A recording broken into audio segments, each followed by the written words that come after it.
So we're here in downtown Ottawa. Victor Calderone joining us on probably one of the coldest nights. They're going to set a record tonight. Do you sort of regret coming in from New York for a night like this in Ottawa? No real regret, but a bit concerned. I know I would not want to go out on a night like this, so that's kind of what I'm thinking about. That's what's running around in my mind. So.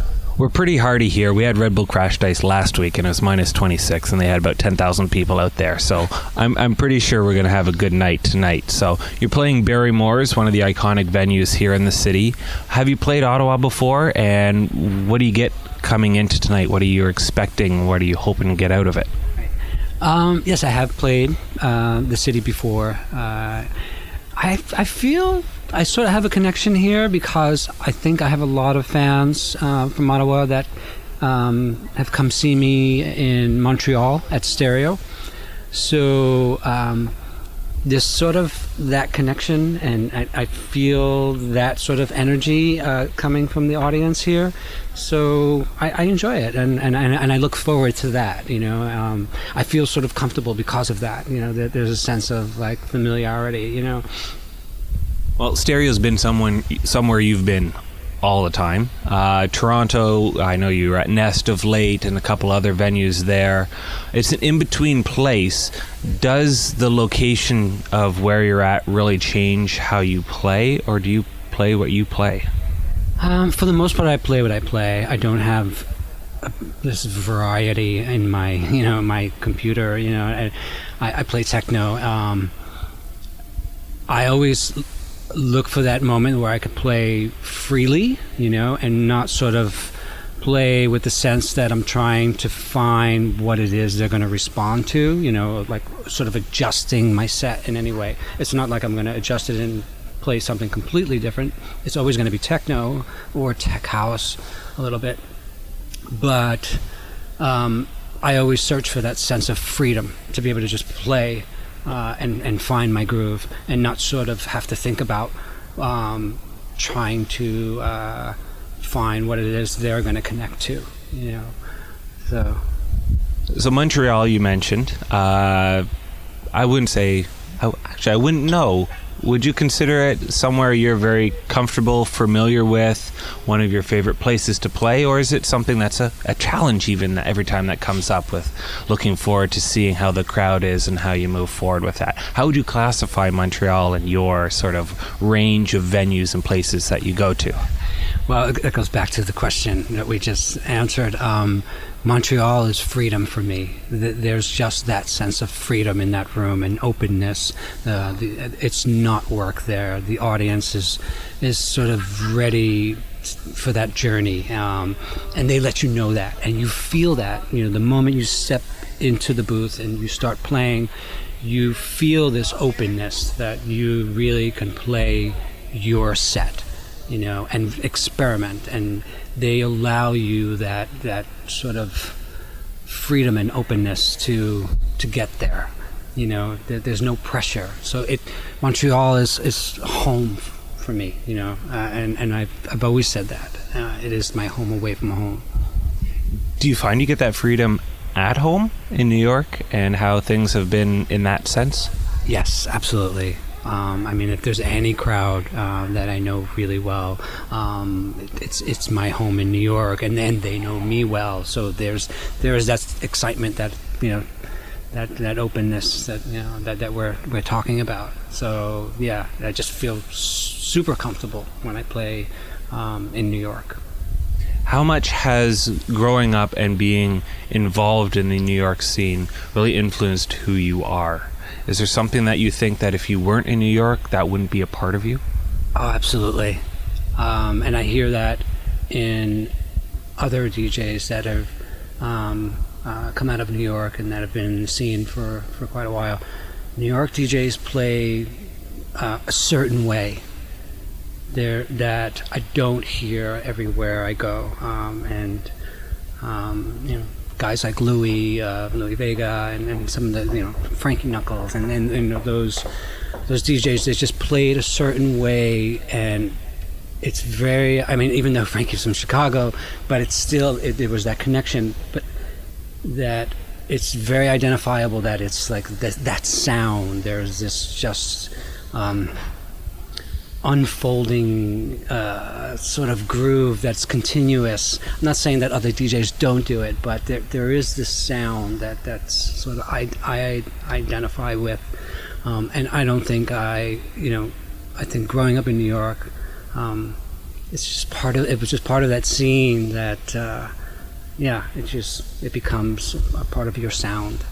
I think a lot of cities have that very unique sound that goes with most of the people that come out of there. There's obvious big differences and exceptions to it. I mean, you get your Berliners, you get your Londoners. There's a lot. The Toronto sound is something that I'm very familiar with because I'm Toronto, New York. Miami's coming up again. It's a big contrast to tonight, first of all, for the weather. But is it still what it used to be, and does it have its own sound still? I don't think it's what it used to be. Absolutely not. I think Miami's sort of run its course, and it got to the point where it was so big and it was so many parties, and it became so accessible, just to anyone and everyone. And I think it was just only a matter of time where things needed to shake out and sort of filter out a bit. It's not what it was. I think Miami will bounce back. It's obvious. I think it's just a part of what's going on, overall in the scene of just being oversaturated. But Miami is influenced.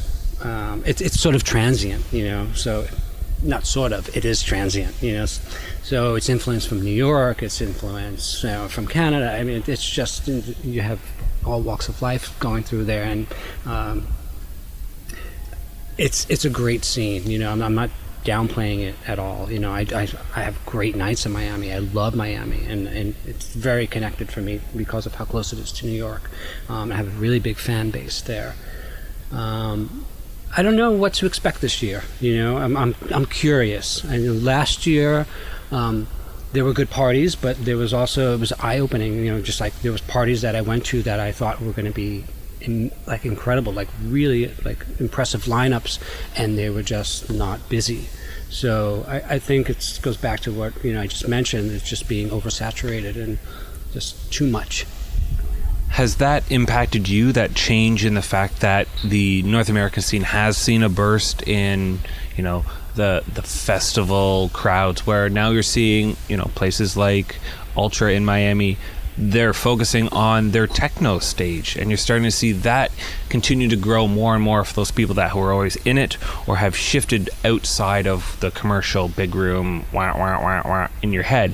Has that impacted you, or have you seen sort of a steady progression of people who come to see you and know what you are, what the music they're getting into, and how things progress in your scene? I think it's impacted me in some way or another. I've played some of these festivals where, like a perfect example, I played the Las Vegas, the Carl Cox stage, and I wound up getting the following day or that following week, I wound up getting a number of emails from people that had never heard me before, that sort of were people that were there for the commercial stage but sort of ventured in for whatever reason into the Neon Garden stage and heard me for the first time. So I think it's great in a sense that people are still discovering me, even that for as long as I've been at it, there are people that don't know me, so it's great to see that these festivals are making an effort to put some focus on building a stage and focusing it on techno. Carl has been doing it, quite a lot at these festivals, but you're seeing it a lot more now, and it's great. So yeah, it's impacted me and affected me in that way, And as you said, you've seen a bunch of it, and it's come through. Has the progression of your career and, say, I mean, your birthday's coming up. You're maybe not as young as half of the crowd that's coming out to see you anymore. Does that weigh in on how you move forward in as a business sense, as a career path? Or are things still continuing on as they have been before you adjust to what's happening in the area? Or what's happening in your life patterns, and you just move from there? Or is there a conscious effort that, okay, maybe I need to be a little more selective on what I do, or so? Right. Yeah, you just hit it on the head. Yeah, there's conscious effort. I mean, I've been now in the industry, for well over 25 years, and I'm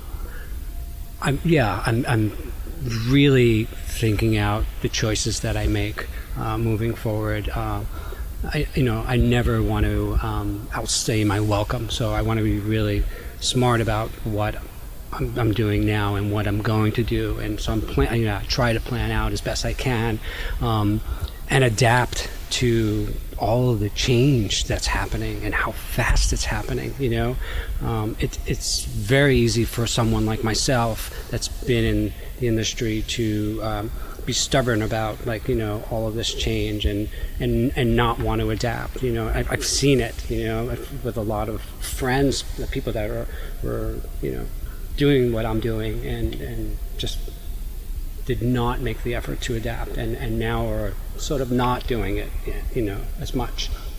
So yeah, there are a lot of choices that I really try to be smart about and think about what's next.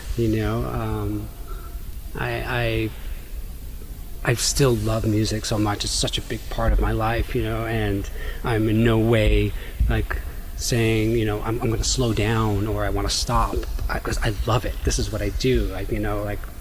24 hours, 7 days a week, not 24 hours, but all week. I don't know what's next. There's been a handful of moments within the past 15, 20 years where there have been big changes that have come across, mostly technology-based, but a handful of social changes, right? So the fact that studio production moved from maybe hard gear into more software, and where now you don't have to lug along vinyl and you go to CD and then CD to digital and all those processes. Is there a point where you came across as a career where you said, oh, I got to get up onto this or else I'm going to fall off the rest of the train and everybody's going to leave me behind, and you had to make a conscious decision and change? Or have you been someone that's always embraced what's come forward and it's helped you in order to, again, keep you at your peak? Exactly that. I've always embraced, I'm a techie. I love technology. So I've always been sort of right there on the cusp of what's next with technology, and excited about it, and have always been willing to embrace it and evolve with the technology, because I just think you're as good as your tools, and I love it, as much as I love vinyl, I love all this new technology. I love Tractor, and when CDs were the moment, I was on CDs. I've always embraced any new sort of format that has been put in front of me, and I at least want to try it and see if it can help me or help me play better. And I'm very open to that. Before we go back in just a bit, going forward, if there was something that would make life a lot easier for you that could be solved as a problem, what do you think that would be? Wow. How to balance family with studio time and traveling. How to manage that. That's been my challenge, now that I'm older, I have a family, you look at things differently. You want to spend your time differently, where before, I was just in the studio, every day, all day. I would pay money to get back into that mindset, it's just so hard. There's so many distractions now, and with music, in order to have results. You really need to be at it constantly, and yeah, I don't know what that thing is that would make me manage, my time better. I guess that's what I'm saying. Yeah, there's probably not an app for that, or not going to be an app for that, unfortunately. Sorry. So let's take a step back and go back a little bit in the other direction. Can you think of a time where you first were, say, at a venue or over at a friend's house or producing or something like that, where you went, okay, wow, you know what? Maybe I've got a shot at making this into something that I could do full time as a career and really dig into making music life. Was there a time, or has it just been something gradual that's kind of come? There wasn't any moment where it struck me that way, where I said to myself, okay, wow, this is something I want to do, and I want it to be my career. I don't know if you know some of my early history. My brother was a DJ, and that's how I got into it. And music was just always playing in my home. There was always this big vinyl collection, and it's just like I grew up around it, and it was just normal for me. So I never really thought of it as this could potentially be my career. It was just what we did at home. Me and my brother would play back to back, like all day in our bedroom. We shared a bedroom, and that's all we would do. Like, who can pull out the oldest record that we haven't heard? And that it was that sort of thing, It just sort of happened. It became my career. It was just something that, I guess music was always part of my life. I was always just home, playing music, recording, making cassettes, and giving them to friends, and that's something I always did. And I was known as the neighborhood DJ, and whenever anyone would see me in the street, they would always ask me for make me a tape. That was the thing. So it sort of became part of my life. So it wasn't something that I chose, like, this is going to be my, my path or my career. It just sort of happened. Looking back now, I'm like, I can't believe it became my career. It's because it's just something that I never really thought of it being a career. It was just something I loved doing. Is there something that you would have liked to have tried doing, or you can maybe still try doing if you ever find some free time? Oh, absolutely. I've always had this desire to produce music for TV or film, and something that I think I would like to eventually get into. So it would sort of still keep me in my world and in the studio, and maybe I can slow down with the traveling, and put more focus on that. That's something I've always had a dream about. It's like, this is something I could see myself doing, because now you're bringing in this other component that would sort of tell the story. It would give you the visual to the to the music that you're creating. Before we started recording, we talked a little bit about BPM Festival. I was down there for the first time this year. A fantastic city, the venue, people were awesome. And then to come home and wake up to text messages asking, am I right? Am I okay? A really surreal experience for myself. And it really kind of knocked me for a couple of days before I could really sort of figure things out. I know we would have almost crossed paths within a couple of hours of ourselves being at that venue the day before. Do incidents like that, have that happened before to you? Or have you, come across a point where you've been like, oh, I was there last week, and then you heard something in the news that's happened? And how did you react to that?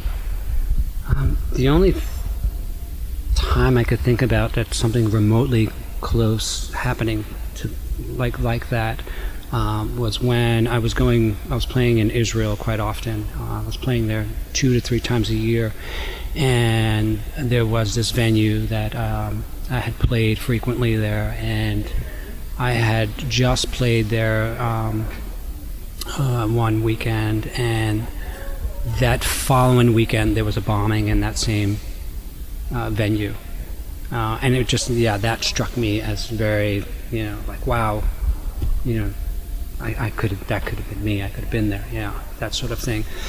So yeah, when that news broke, the shooting at BPM, it just really hit home. Like, wow, I was there the night before at that time, standing where those security guys, where it all went down, basically. And yeah, you can't help but think, like, what if, and like the crazy thing,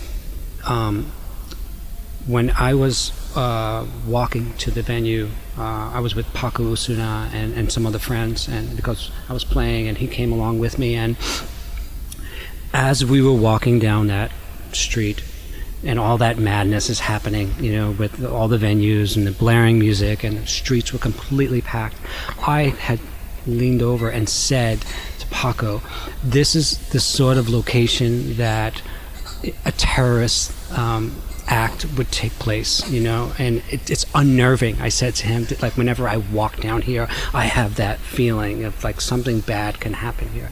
And then to hear that news that something bad did happen that night was just really sad, because I was so happy for the guys from BPM, because it's grown to, I just to see how much it's grown, because I was there early on when the sound systems were one blown out speaker in the corner, and in the cave, 100 degrees, and I was just like, I was proud for them to see the jungle and how well produced and how far they've come, and I was just blown away by it all, and I was just sort of standing there taking it all in, just saying, wow, it's really amazing what they created here, and it's just sad to see how one night it could all end.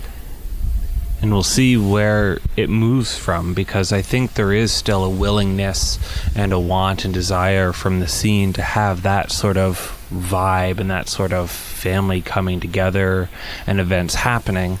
Mexico has always been a place in the last 15, 20 years that have had challenges with it. I know walking down the main strip, I think I was there for a total of 10 days in total, at least every other day, walked by someone who comes up to us who definitely didn't look like a party goer, asking if we wanted to party. And I think I commented to a couple people around going, this is really strange, just keep walking, head down, hope nothing happens, and don't go to bad places late at night. And it's something that, it does resonate and ring with you. So I totally get where you're at from there.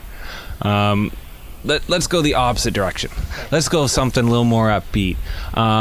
There have been some really fun stories that I've heard from DJs where you've just got something weird and crazy that's happening to you, and you literally walked either out of the gig or wherever it was and went, did that just happen?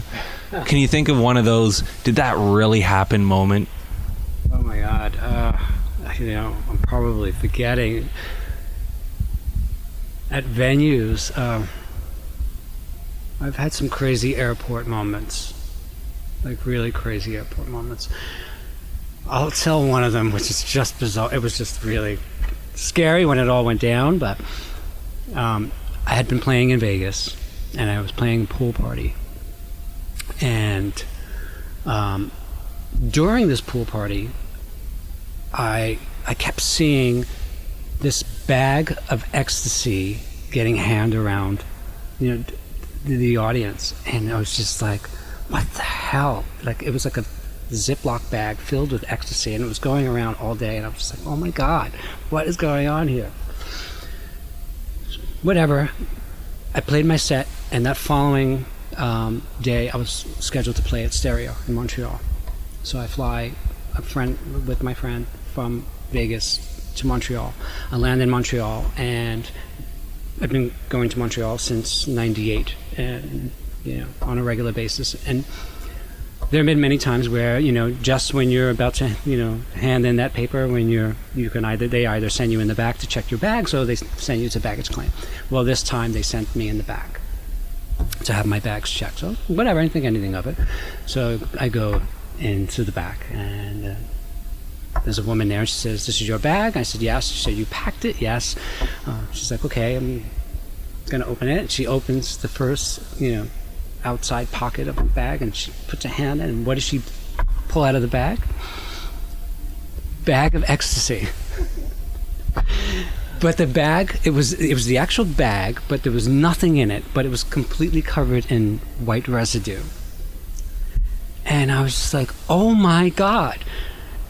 And that is not mine. That's like, obviously that's like what you're gonna say, but like it really wasn't. And I was being completely honest, and I was like, that is not mine. She's like, this is your bag. You just told me it was your bag, right? I said, yes, it's my bag, but that is not mine.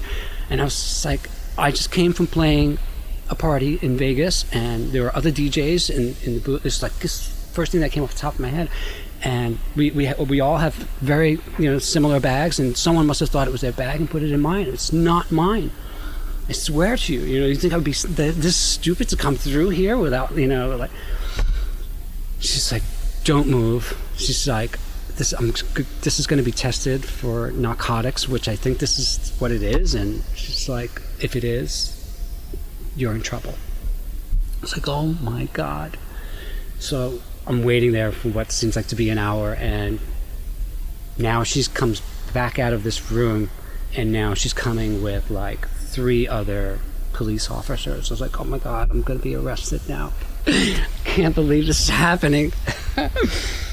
She comes back, and she's like, this tested positive. She gives me this whole long speech, for narcotics. You could never be allowed back into this country again, blah, blah, blah. She gives me this whole and she's like, know what I'm going to do with this? And she takes it and she throws it in the garbage. She goes, I believe you. She's like, I believe this is not yours. I believe your story. And she's like, I see that you've come through here many times, and take this as a warning. Don't you ever come through here again with something like this. So that's my what the fuck story.